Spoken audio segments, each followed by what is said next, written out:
Friends, we are here with the man known as Felix Rosenqvist. We got to respect the V. It's not Quist, it's Kvist. You got to get that right.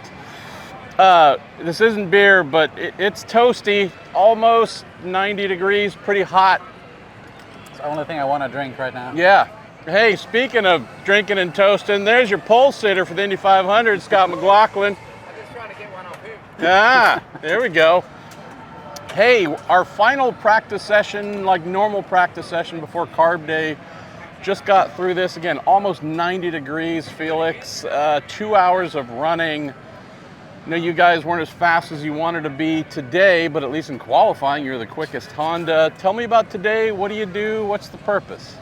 Yeah, today it's all about just getting, sorted for race running again. Kind of get your ass calibrated for being around other people and. Yep. It's calibrated. Yep.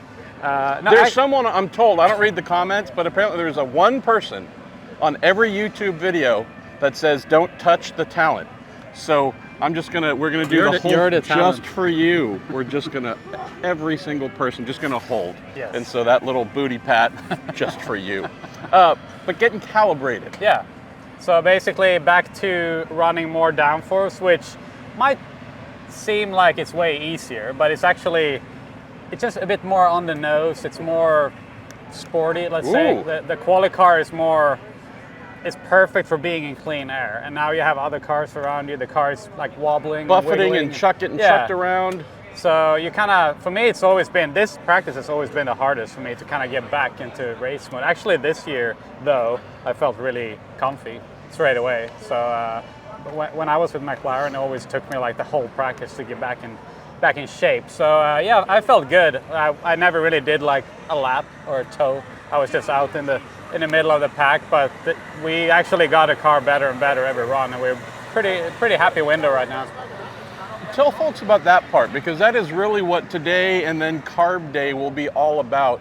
Of course, you get a great tow, because that's all we're doing is getting tows, but you can put up that big number in BP1, which is, again, not a bad thing, but in reality, your whole goal and everybody's whole goal, let's go find the most uncomfortable place to be, 5th, 7th in a line of cars getting chucked around, the aerodynamics moving us around. Let's make the car tuned and good for that, because that's where you're going to spend most of those 200 laps. It's a weird thing to intentionally go out and try and feel good while feeling uncomfortable. Yes, you're right, and that's something, every time you're out here, it's a massive risk, right? Like not really danger, but like you can wreck your car at any given point, even if it's not your own fault.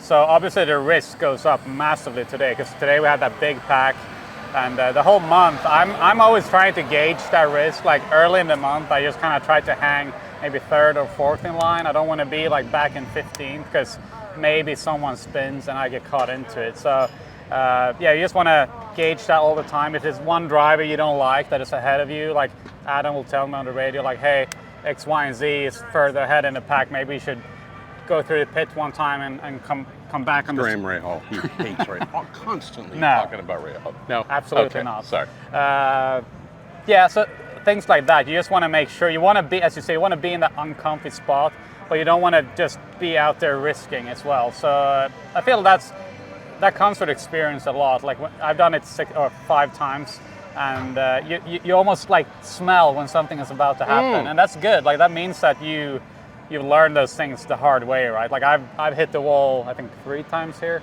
a couple of times on my own, a couple of times getting dragged into other people's mess. So yeah, just being out there, sensing stuff, and just getting experience. Let's close on this. Your rookie teammate Tom Blomqvist had a little bit of a oops towards the end of the session, lit the tires up coming out of the box, did a little half spin, came to a stop, didn't hit anything, which is great, but I don't know how many laps he put in, Felix, but more than 100, more than anybody. Tom Blom he's learning. That guy's all about knowledge. Tell me about how he's doing from your perspective. Good lap today, but seems like he's soaking it all in the right way. I think actually he's done really well all month. I remember my first year here, I was not comfy at all. And I think he's just been, like he started in the window and he's just getting better and better every run, and he hasn't really appeared like a rookie here. I think he's really understood this place.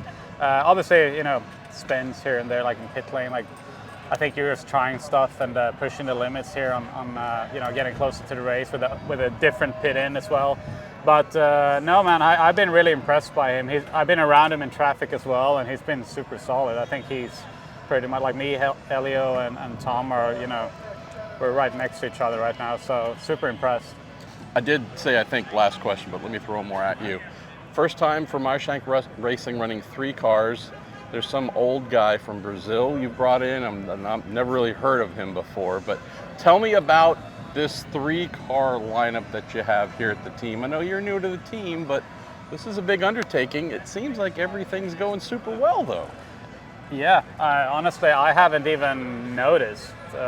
Now when you said it, it's the first time I really thought about, hey, we're actually running one more car than we normally are, and I don't feel like it's compromised at least my program at all, and I think Tom would say the same thing, because we're obviously running full time. No, man, this is a pro team. Everyone's on it. They're out here, working for the little details every day, and I think our car builds are phenomenal. I mean, the attention to detail they've done back in Ohio on these cars is really probably the best I've seen, to be honest. And yeah, they just give us great cars that are, they're good out the box, and that's, not every team can say that. Sure. Pataskala, Ohio, building great Indy cars. Our pal Fro here. I'm going to touch you just a little more to really anger the commenter. So, thinking about you, pal. Subscribe to Racer and save 24% off the cover price. You'll get the print and digital editions with an issue archive through 2012. Visit info.racer.com to learn more.